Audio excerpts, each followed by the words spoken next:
Assalamualaikum and hi to our respective panels and lecturers.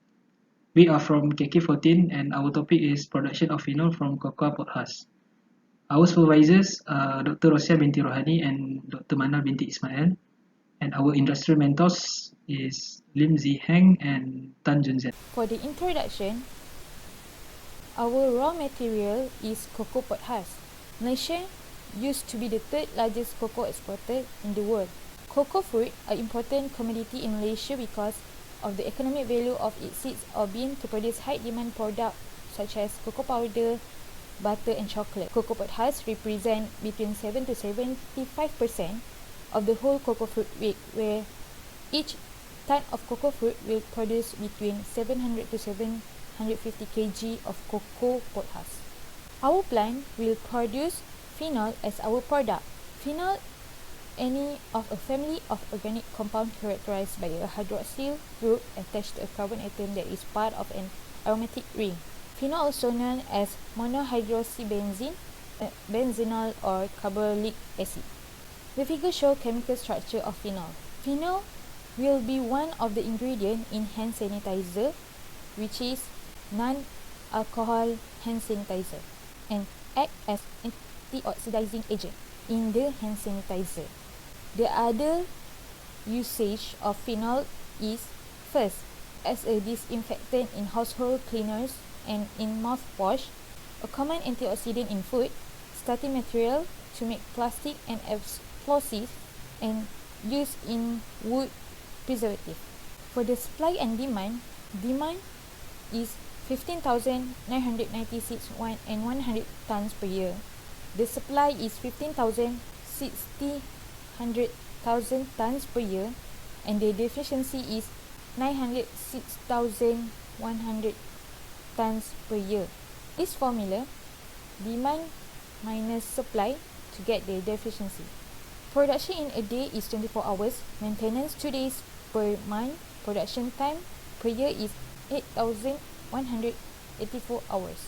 Our plant capacity is 8,408.2 kg per hour. From the plant capacity, we will produce 8.13% from the global demand. This is the process flow diagram before integration. As you can see, the cocoa pod husk as a raw material is fed into the grinder for the grinding process, and later we will fed into the process reactors for the process process. After the process process, it will be sent to the searing screens and the cyclone for the separation of the solid charcoal, and it will be cooled down and sent to the phase separator for the separation of the waste gas and the bio oil. The bio will be sent to the CSTR to be mixed with the hydrochloric acid for the removal of the moisture.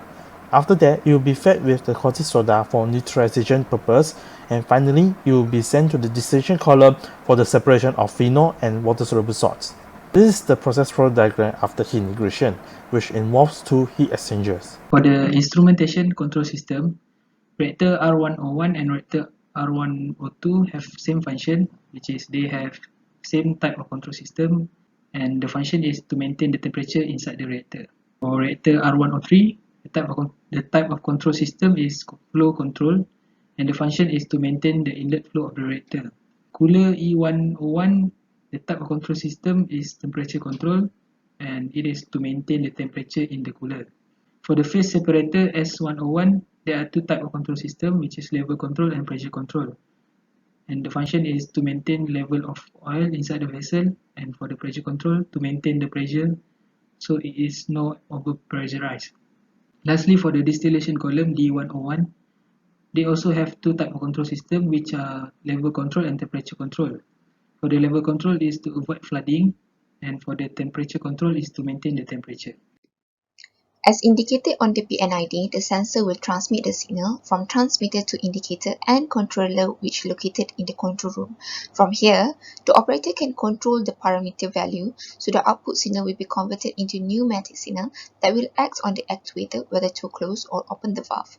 The opening and closing of the valve will determine the parameter of the medium inside the vessel.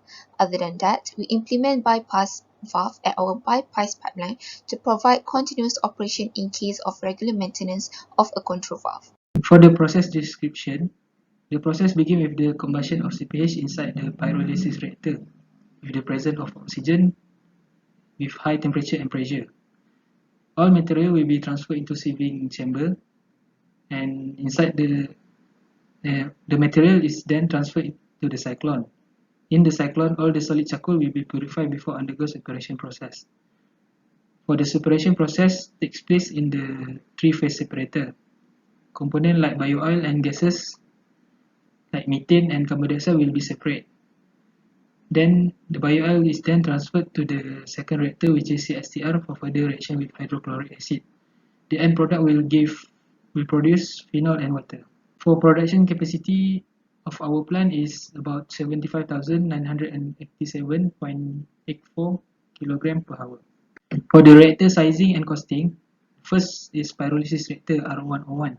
The diameter is about 4.5 meter and the length is 13 meter of height, and the annual cost which is 1.1 million, and for the installation cost which is 3.2 million. Next is CSTR reactor R102. The diameter is about 5 meter and the length is about 18 meter of height, and we have calculated that the annual cost will give 1.34 million, and for the installation cost is about 4.04 million. For the separation unit, in our plant we have 4 type separation unit. First, cyclone with the criteria for the diameter is 1 meter, for the length is 2.5 meter, the volume is 100 meter per cube, the velocity is 2.48 meter per second, the installation cost is 6,048 ringgit, and the annual cost is 11,289 ringgit. Second separation unit is sieving stream.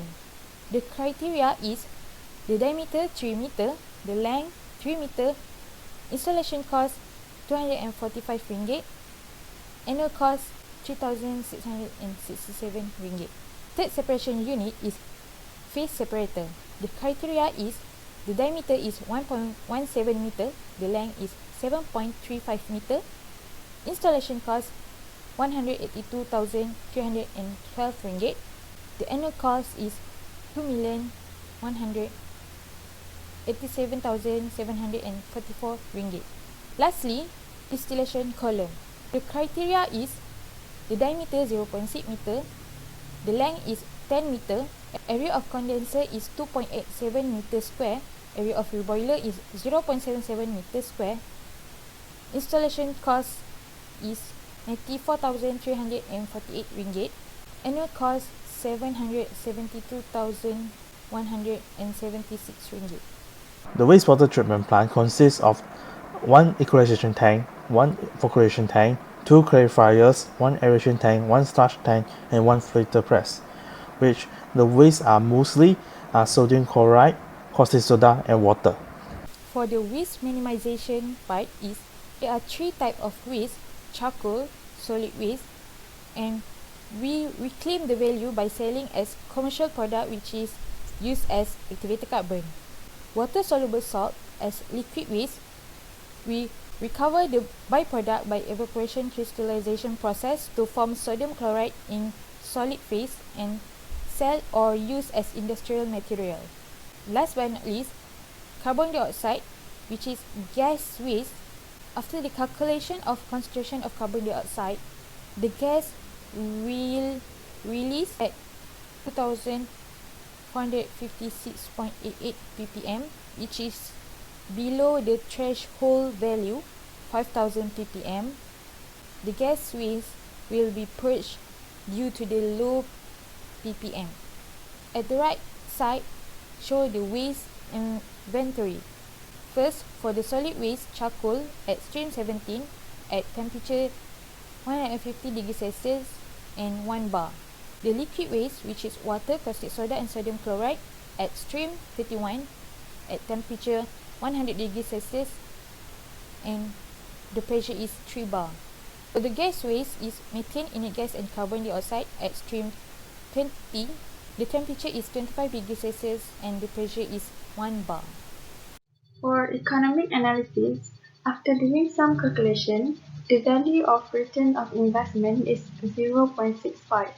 The calculated ROI is bigger than a rate of return value, known as the minimum acceptable rate of return, which is 0.3.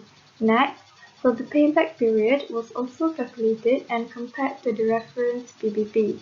So the project is offering acceptable return and profitable as the value of PBP obtained is smaller than PBP reference. As for the net return and the net present value, both are in positive value, so the project is considerable, while our estimated DCFRR is 0.3. Next, the price of our product, which is phenol, was evaluated based on total product cost and full production capacity. So the price is Rm2.81 per kilogram. Therefore, our project is said to be profitable if we sell at a higher price than that. There are a few plant locations that we consider as our selections, which are in Kuantan, Pahang, Pelabuhan Kelang, Selangor, and also in Tawau, Sabah. So there are a few factors that will influence the selection of our plant location. Those factors are land area availability, land prices, type of industry preferred, distance from our raw material supplied, transport facilities, utilities, and labor availability. After the evaluation score was made for each location, the location of Tawau Kunat Highway Sabah and Kawasan Industri Campaign Pahang obtained the same high score. So the next evaluation was made based on the amount of raw material supply can be obtained.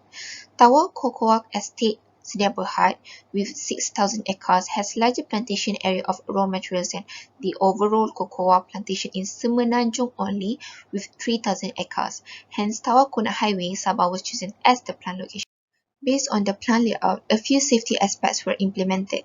Those are when storage of oxygen and cocoa pod husks are placed far from each other to prevent any combustion to occur. It is placed next to fire station if any potential hazard could occur. Control room located at the process area to provide the operator a better vision on the process. In case some of the instruments were detected to cause failure, the operator could easily accessible to the plant process. Medical rooms are provided where the operators or employees can get their treatment.